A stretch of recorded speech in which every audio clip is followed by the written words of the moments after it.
कलाच्याही तिथे मनोरंजनाचंही केलं होतं. त्यातून आपला एक जळगावच्या व्यासपीठ आपल्याला सर्वांना तिथे मिळालेलं होतं.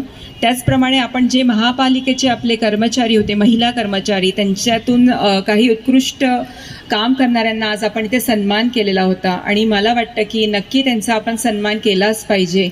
पहिल्या दिवशी मी इथे हजेरी घेतली होती, त्याच्यामुळे मी सर्वांची म्हणजे एक स्ट्रिक्ट डिसिप्लिन मी इथे लावण्यात आली होती. पण आनंदही होतो की त्याच्यासोबत आपल्याकडे काम करणाऱ्या महिलाही आहे आणि वेळोवेळी त्यांनाही एक थाप दिली पाहिजे. त्यामुळे आम्ही आज हा सन्मान त्यांचा इथे येऊन केलेला होता. त्याचप्रमाणे ज्या महिलांना आता सन्मान मिळाला आहे, ज्या बाकी आहेत, त्यांनीही त्यांचं उत्स्फूर्त काम करावं आणि पुढच्या वेळेस त्यांना हा सन्मान कसा मिळेल त्याच्याकडे सर्वांचं लक्ष हवं. आपण इथे सर्व आरोग्य विषयाचे आपण काही इथे थोड्या वेळाने आपण एक मार्गदर्शन ठेवलेलं आहे. त्या टीम्स तुम्हाला, डॉक्टर्स टीम तुम्हाला मार्गदर्शन करणार आहे आणि आनंद वाटतो की महापौर म्हणून महिला महापौर मी इथून जस्ट निवडून आलेली आहे आणि त्यामुळे महिलाचं नेतृत्व मी इथे करत आहे. प्रथम नागरिकत्व मी जळगावचं करत आहे आणि एक अभिमानाची गोष्ट आहे की तुमच्यासारखी मी एक गृहिणी होती, 3 टर्म झाले नगरसेवक होते आणि आता सर्वांच्या आशीर्वादाने मला महापौरपदे मिळालं आहे आणि मला वाटतं महिला प्रत्येक क्षेत्रात पुढे आहे. सांगायला अभिमान आणि गर्व वाटतो की गृहिणी असो किंवा पॉलिटिक्स असो, राजकारण असो, प्रोफेशन डॉक्टर असो किंवा पायलट असो, इन्स्पेक्टर असो, प्रत्येक प्रोफेशनमध्ये शिक्षणचं व्यवसाय असो किंवा बिझनेस असो, आपण महिला आता कुठेच मागे नाही आहे आणि आपण महिलांनी आपल्याला कमी न लेखता स्वतःकडे लक्ष दिलं पाहिजे. मी प्रत्येक महिलांना तेच आवाहन करेल की आपण आता सर्वांसाठी जगतो, पण प्रत्येक महिलाने स्वतःकडे वेळ दिला पाहिजे. स्वतःचं आरोग्य हे नीट ठेवलं पाहिजे.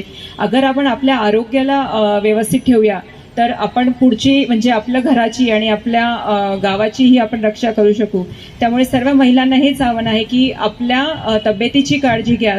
सकाळी स्वतःसाठी 30 मिनिटं आपलं म्हणजे रनिंग करा किंवा तुम्ही रनिंग नाही करू शकत योगा करू शकतात, पायी चालू शकतात. पण सर्वांनी आपल्या आरोग्याकडे लक्ष दिलं तर आपलं घर हे स्वच्छ म्हणजे व्यवस्थित राहील.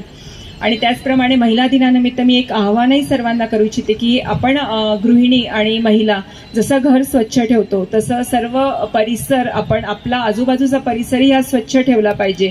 आणि मला माहिती आहे की हे महिला चांगल्या रीतीने करू शकते. महिलांमध्ये जी सहनशक्ती असते किंवा काम करण्याचं काही हे असतं ते फक्त महिलांमध्ये असतो.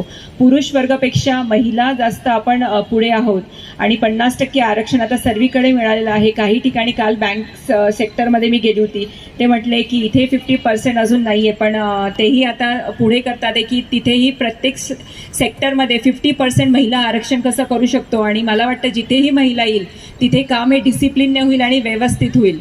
त्यामुळे प्रत्येक महिलांना एक विनंती आहे की येत्या पावसाळ्यामध्ये सर्वांनी एक झाड आपल्या परिसरामध्ये लावावं आणि आपला हातभर जळगावला हिरवगार आपण कसं बनवू शकतो.